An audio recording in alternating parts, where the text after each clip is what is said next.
नमस्कार, महाराष्ट्र के महानिर्णय में आप सभी का स्वागत है। मैं हूं आपके साथ प्रीति रघुनंदन। वियतनाम का विन ग्रुप महाराष्ट्र में 6.5 अरब डॉलर का निवेश करने जा रहा है।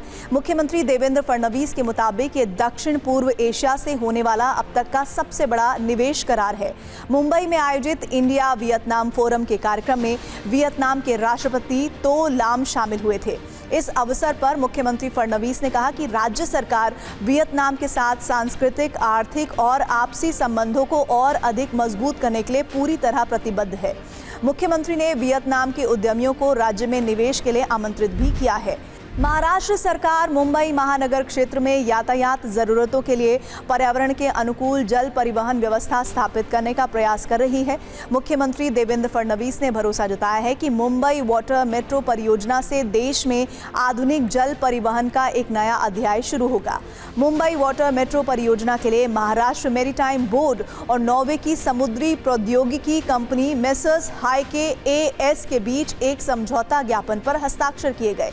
मुख्यमंत्री फडणवीस ने कहा कि राज्य सरकार पिछले 10 वर्षों से सतत जल परिवहन की अवधारणा पर काम कर रही है। आगामी कुंभ मेले के आयोजन को देखते हुए महाराष्ट्र सरकार नासिक में उद्योग और व्यापार को बढ़ावा देने के लिए बड़ी तैयारी कर रही है। इसके तहत मुख्यमंत्री देवेंद्र फडणवीस और उद्योग मंत्री उदय सामंत की उपस्थिति में कुंभ उद्योग संगम और जिला निवेश परिषद का आयोजन किया गया।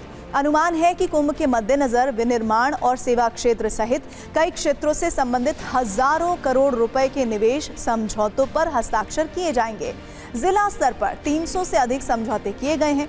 मुख्यमंत्री फडणवीस ने कहा कि कई बड़ी कंपनियां नासिक आ रही हैं। उन्होंने ये भी बताया कि पिछले 2 वर्षों में नासिक में 57,000 करोड़ रुपए का निवेश लाया गया है। महाराष्ट्र के मुख्यमंत्री देवेंद्र फडणवीस की अध्यक्षता में सह्याद्री अतिथि गृह में पुणे, नागपुर, छत्रपति संभाजीनगर और नासिक महानगरों के क्षेत्रीय विकास प्राधिकरण की विशेष बैठक संपन्न हुई। इस अवसर पर संबंधित महानगर प्राधिकरणों ने अपने विषय रिपोर्ट प्रस्तुत की।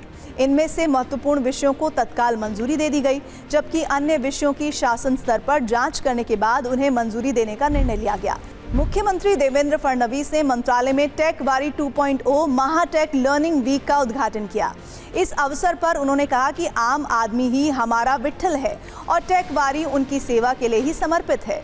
सामान्य प्रशासन विभाग के टेक वारी उपक्रम के माध्यम से राज्य में नागरिक केंद्रित प्रशासन का एक तेज रोड मैप लागू किया जा रहा है। मुख्यमंत्री फडणवीस ने इस दौरान ये भी कहा कि एआई के कारण नौकरियों के स्वरूप में बड़े बदलाव होने वाले हैं। मुंबई के बीकेसी में मुख्यमंत्री देवेंद्र फडणवीस द्वारा महालक्ष्मी सरस 2026 का उद्घाटन किया गया। इस अवसर पर मुख्यमंत्री ने महालक्ष्मी सरस बिक्री और प्रदर्शनी के स्टॉल्स का निरीक्षण किया। मुख्यमंत्री फडणवीस ने कहा कि इस पहल को अब और अधिक कौशलपूर्ण तरीके से प्रस्तुत किया गया है।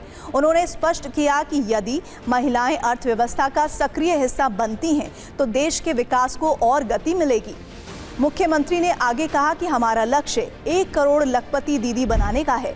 महाराष्ट्र के उप मुख्यमंत्री एकनाथ शिंदे ने एक और जरूरतमंद परिवार की मदद की है। सह्याद्री अतिथि गृह के बाहर एक दिव्यांग महिला ने उप मुख्यमंत्री एकनाथ शिंदे से अपने बेटे की नौकरी के संबंध में मदद मांगी। उप मुख्यमंत्री शिंदे ने अपनी गाड़ी रोककर उस महिला से संवाद किया। महिला की समस्या को समझते हुए उप मुख्यमंत्री शिंदे ने तुरंत संबंधित कंपनी को फोन लगाया और महिला के बेटे को काम देने के निर्देश दिए। मदद मिलने के बाद दिव्यांग महिला ने उप मुख्यमंत्री एकनाथ शिंदे का आभार व्यक्त किया। महाराष्ट्र के उप मुख्यमंत्री एकनाथ शिंदे ने बदलापुर में आयोजित होने वाली छत्रपति शिवाजी महाराज चषक राज्य स्तरीय वॉलीबॉल प्रतियोगिता की तैयारियों का जायजा लिया। इस अवसर पर उप मुख्यमंत्री के हाथों प्रतियोगिता के आधिकारिक लोगों का अनावरण भी किया गया। सरकार ने खिलाड़ियों के रहने और भोजन की उत्तम व्यवस्था करने के निर्देश दिए हैं। इसके लिए उप मुख्यमंत्री ने सिडको के माध्यम से 25 लाख रुपए का फंड देने का आदेश दिया है। नागपुर के कोराडी स्थित सेवानंद विद्यालय के मैदान पर छत्रपति शिवाजी महाराज करंडक राज्य स्तरीय कबड्डी प्रतियोगिता का आयोजन किया गया। इस अवसर पर उप मुख्यमंत्री तथा खेल मंत्री सुनेत्रा पवार ने कहा कि शहरों के साथ साथ ग्रामीण क्षेत्रों से भी राष्ट्रीय स्तर के खिलाड़ी तैयार हों। इसके लिए सरकार तालुका स्तर पर 5 करोड़, जिला स्तर पर 25 करोड़ और विभागीय स्तर पर 50 करोड़ रुपए की लागत से स्पोर्ट्स कॉम्प्लेक्स का निर्माण करा रही है।